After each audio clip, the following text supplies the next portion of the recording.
आज की बड़ी खबर आपको बता दें, जिसमें मुख्तार अंसारी के शूटर के मर्डर के बाद सनसनी फैल गई है। लखनऊ की कोर्ट में माफिया संजीव जिया की गोली मारकर हत्या करने वाले विजय के बारे में यूपी पुलिस ने बड़ा खुलासा किया है। यूपी के ADG law and order Prashant Kumar के मुताबिक हमलावर का नाम विजय उर्फ आनंद यादव है और वो 2 केस में जेल भी रह चुका है। हमलावर जौनपुर का रहने वाला है और उस पर आजमगढ़ और जौनपुर में केस दर्ज है। पुलिस अब यह पता लगाने में जुटी है कि आखिर उसने संजीव जिया की हत्या क्यों की। हालांकि कोर्टरूम में पिटाई की वजह से विजय गंभीर रूप से घायल है और उसका इलाज चल रहा है। इस बीच यूपी पुलिस के 3 बड़े अफसरों की कमेटी जांच में जुट गई है। इस कमेटी को 1 हफ्ते के अंदर इस हत्याकांड पर रिपोर्ट देनी है। वहीं संजीव जिया की मौत के बाद ब्रह्मदत्त द्विवेदी के घर में जश्न मनाया गया। मुजफ्फरनगर में भी व्यापारियों ने चैन की सांस ली है, लेकिन पुलिस के सामने सबसे बड़ी चुनौती इस हत्याकांड की गुत्थी सुलझाने की है।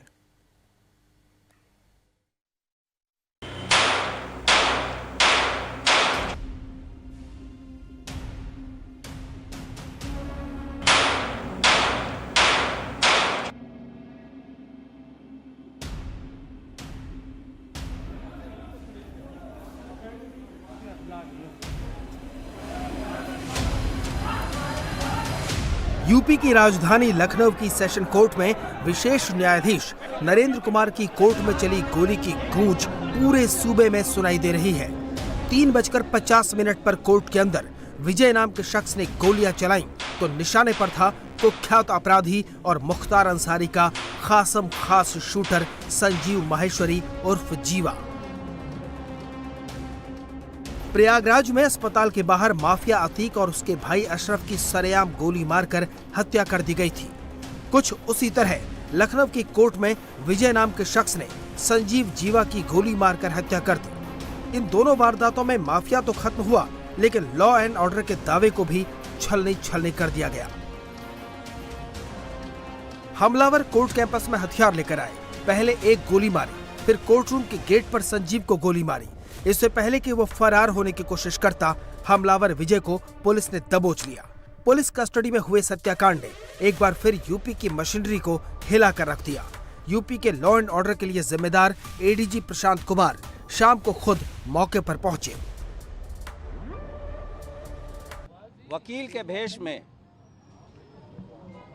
एक व्यक्ति ने फायर किया। उस फायरिंग के दौरान संजीव जीवा घायल हुआ तथा स्क्वाड में आए 2 हेड कांस्टेबल, जिनका नाम क्रमशः कमलेश और लाल मोहम्मद है, उन्हें भी चोट आई तथा बरामदे पे एक अन्य महिला जो कि अपने ससुर के बेल हेतु आई थी, उसका बच्चा भी बैठा था। 1.5 साल की बच्ची वो भी घायल हुई तथा उस महिला को भी थोड़ी चोट पहुंची है। इसका नाम विजय यादव उर्फ आनंद यादव, जो कि गांव सुल्तानपुर, थाना किराकत, जौनपुर का रहने वाला पाया गया है। इस संबंध में जौनपुर पुलिस की टीम भी तहकीकात कर रही है। अभी तक के जानकारी के हिसाब से इस पे 2 आपराधिक मामले दर्ज हैं, जिसमें से कि एक अपहरण और पॉक्सो एक्ट का मुकदमा है। इस संबंध में ये जेल में भी रहा है। फिलहाल एक वेपन बरामद हुआ है। विजय यादव अकेला था, कोई और भी साथ में था? ये चीज़ें मैंने आपको बताई कि अभी वो घायल अवस्था में है। यहाँ से उस समय उसी को ओवरपावर किया गया था और जो प्रत्यक्षदर्शियों द्वारा बताया गया है। अभी तो एक व्यक्ति की बात आई है, अब इन चीजों का हम लोग आगे परीक्षण करेंगे। मुख्तार के शूटर की कोर्ट में हत्या ने योगी सरकार के कान खड़े कर दिए। एक बार फिर पुलिस की कड़ी सुरक्षा में आरोपी का मर्डर हो गया। वारदात की जांच के लिए योगी सरकार ने 3 सदस्यों की कमेटी का ऐलान कर दिया। एडीजी टेक्निकल मोहित अग्रवाल इस कमेटी के हेड होंगे। Nilabja Chaudhary joint CP crime इस कमेटी में रहेंगे और उनके साथ अयोध्या रेंज के आईजी प्रवीण कुमार भी होंगे। ये कमेटी 1 हफ्ते के अंदर अपनी जांच रिपोर्ट देगी। जो व्यवस्था माननीय उच्च न्यायालय के आदेश से सभी कोर्ट की सुरक्षाओं के संबंध में दिए गए हैं उसमें क्या लापरवाही हुई है तथा जो मैन पावर या जो उपकरण लगे थे उसमें क्या कमी थी। जो स्थानीय स्तर पे जो एसओपी बनी थी कि किस तरह से यहाँ कोर्ट परिसर में आने जाने वाले व्यक्तियों की चेकिंग की जाएगी, उसमें कितना अनुपालन हुआ क्या नहीं हुआ, इस संबंध में विस्तृत आख्या कमेटी के द्वारा शासन में प्रेषित किया जाएगा। हमलावर वकील के भेष में आया, आरोपी पर ताबड़तोड़ गोलियां बरसाईं और हमले में मुख्तार गैंग का शार्प शूटर संजीव जीवा मारा गया। वकील के लिबास में आए शूटर ने पश्चिमी उत्तर प्रदेश के सबसे खतरनाक शूटर संजीव जीवा की हत्या कर दी। संजीव जीवा मुख्तार अंसारी का करीबी था और ब्रह्मदत्त द्विवेदी मर्डर केस में आरोपी था। हमलावर पूरी तैयारी के साथ आया, उसने जीवा को बचने का कोई मौका नहीं दिया। उस पर एक के बाद एक कई फायर किए गए। लखनऊ की सेशन कोर्ट के इस कोर्ट रूम में फॉरेंसिक टीम पहुंची है। इसी कोर्ट रूम में जो उधर दरवाजा है उसके बाहर जीवा जो उम्र कैद की सजा काट रहा था, बड़ा अपराधी था, उसको गोली उसको मारी गई और कोर्ट रूम के उस दरवाजे के अंदर आकर जीवा गिरा और उसके बाद उसकी मौत हो गई। यहाँ पर यानी कोर्ट रूम के बाहर हत्या कर दी गई दिन दहाड़े। अब ये फॉरेंसिक टीम है और ये यहाँ ये निशान दिखा रहे हैं कि जब हत्या हुई तो किस तरह से कोर्ट रूम में भगदड़ मची। ये पूरा जो पीछे का एक लकड़ी का वो है पार्टीशन वो गिर गया है, कांच के कुछ टुकड़े भी यहाँ पर गिरे हुए हैं और सारी जगह फॉरेंसिक टीम निशान लगा रही है, नाप रही है। उधर की तरफ जो खून पड़ा है जीवा का उसके सैंपल्स लिए जा रहे हैं। यानी इस कोर्ट रूम में जहाँ पर दरवाजे पे हत्या हुई जीवा की सारे सबूत पुलिस पहुंची है मौके पर और अब पुलिस ने यहाँ पर इसको पूरा इलाके को सील कर रही है पुलिस की, जिससे कोई बाहर का आदमी यहाँ ना आ पाए। सब तरफ जहाँ भी कोर्ट रूम के बाहर बड़ी संख्या में इस समय पुलिस मौजूद है और अंदर पूरा सीन देखा जा रहा है कि किस तरह से जो जीवा था इस रास्ते आया, कोर्ट में उसकी पेशी थी और पुलिस थी साथ में, यहाँ तक जीवा पहुँच चुका था और यहाँ पर गोली चली जीवा के ऊपर। यहाँ भी खून के निशान है बाहर और जब यहाँ गोली चली तो अंदर कोर्ट रूम के भागा अपनी जान बचाने को और यहीं दरवाजे पर जीवा गिर गया। भरी अदालत में जीवा को शूट करने वाले शख्स को पुलिस ने मौके पर ही पकड़ लिया। विजय यादव नाम का शख्स जौनपुर का रहने वाला है। पुलिस हमलावर विजय की डिटेल खंगाल रही है। हमलावर विजय का अब तक का जो क्रिमिनल रिकॉर्ड मिला है उसके मुताबिक विजय जौनपुर के सुल्तानपुर गांव का रहने वाला है।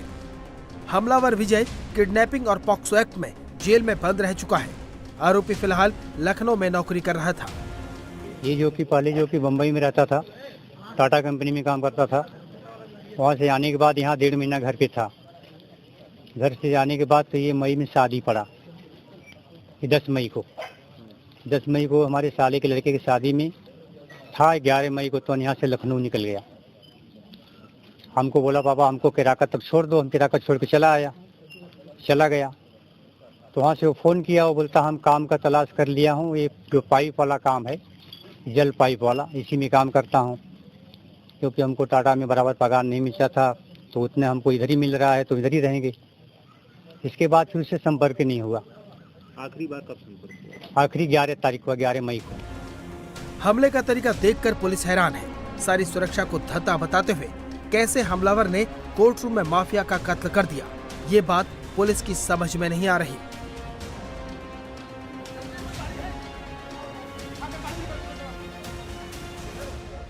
आप लोग लेकर के एंटर कर रहे थे, कोर्ट रूम में घुस रहे थे, उसके बाद कैसे गोली चली?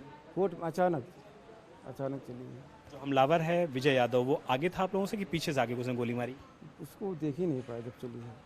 उसके मारने के बाद हम लोग उसको जो है पकड़ लिए। आप लोग कुल टीम में कितने लोग होते हैं? 10 लोग थे। कौन से हथियार आप लोग के पास होते हैं? इंसास थे। आज भी इंसास आप लोग के पास थी? कभी लगा था इस दौरान कि कोई पीछा कर रहा है या कोई इस तरीके से आएगा गोली मार देगा? ऐसा कुछ नहीं था, ऐसा कुछ नहीं था। वकील के भेष में रहे होंगे तो आप लोगों को शक भी नहीं हुआ होगा? बहुत लोग आ जा रहे थे वहाँ पर, कोई शंका नहीं हुई। संजीव जीवा के कोर्ट में मर्डर के बाद फर्रुखाबाद में पूर्व विधायक ब्रह्मदत्त द्विवेदी के घर पर जश्न मना। उन्हें श्रद्धांजलि अर्पित की गई। परिवार वालों ने घी के दिए जलाए, आतिशबाजी की। शुभ दिन है कि आज जो मुख्य अभियुक्त था चाचा जी का मारा गया और हम सब मोहल्ले के सारे बच्चे मिलके और हम दोनों लोग मिलके खुशियाँ मना रहे हैं। ये सभी परिवार जन हैं हमारे और घी के दीपक जला रहे हैं। आज योगी के कानूनी राज्य में कानून जो है उसका शासन है। संजीव जीवा का आतंक मुजफ्फरनगर से लेकर पूर्वांचल तक था, लेकिन उसके रिश्तेदार इससे इनकार कर रहे हैं। वो सवाल खड़े कर रहे हैं कि पुलिस की सुरक्षा में जीवा का मर्डर आखिर कैसे हुआ। देखकर काफी दुख हुआ कि भाई ऐसा नहीं होना चाहिए था। कोर्ट के अंदर इस तरह से घटना हो रही है तो गलत है ये, और जो कोर्ट उन्हें सजा देता वो ठीक था, लेकिन ऐसे अगर कुछ भी कानून को कोई भी हाथ में ले रहा है तो वो गलत है। कानून जो अपने आप सजा देता उनको, वो तो सजा काट ही रहे थे, तो वो ठीक होता, कि जो भी वो जिस तरह की भी सजा देते, लेकिन ये गलत हुआ जो हुआ। लेकिन जीवा के ऊपर काफी मुकदमे थे आपके यहाँ मुजफ्फरनगर के अंदर, इसके अलावा लखनऊ में, पूर्वांचल के अंदर काफी मुकदमे दर्ज थे। तो क्या शुरू से ही इस प्रवृत्ति का रहा है या इसी तरीके के मुकदमे उसके ऊपर रहे? मुझे इसकी जानकारी नहीं है भैया, मुझे इस बारे में कुछ नहीं पता है। इस हत्याकांड की साजिश में लॉरेंस बिश्नोई का नाम भी आ रहा है। कहा जा रहा है कि जेल में एक बार संजीव जीवा और लॉरेंस बिश्नोई की ठन गई थी। अब यूपी पुलिस के जिम्मे ये जांच है। हमलावर उसकी गिरफ्त में है। पुलिस को अब 2 बातें बतानी है। पहला तो ये कि विजय ने संजीव जीवा को क्यों मारा, और दूसरा ये कि पुलिस से इतनी बड़ी चूक कैसे हुई। मुजफ्फरनगर में अतुल भाटिया और लखनऊ से विशाल प्रताप सिंह के साथ रुचि कुमार की रिपोर्ट। इंडिया टीवी हर वक्त हर जगह डाउनलोड करने के लिए सर्च करें India TV news Google play store या ऐप स्टोर पर। क्राइम की खबरों से अपडेटेड रहने के लिए India TV crime alert channel YouTube पर सब्सक्राइब करें, बेल आइकन दबाना न भूलें। सावधान रहें, सुरक्षित रहें, देखते रहें इंडिया टीवी क्राइम अलर्ट।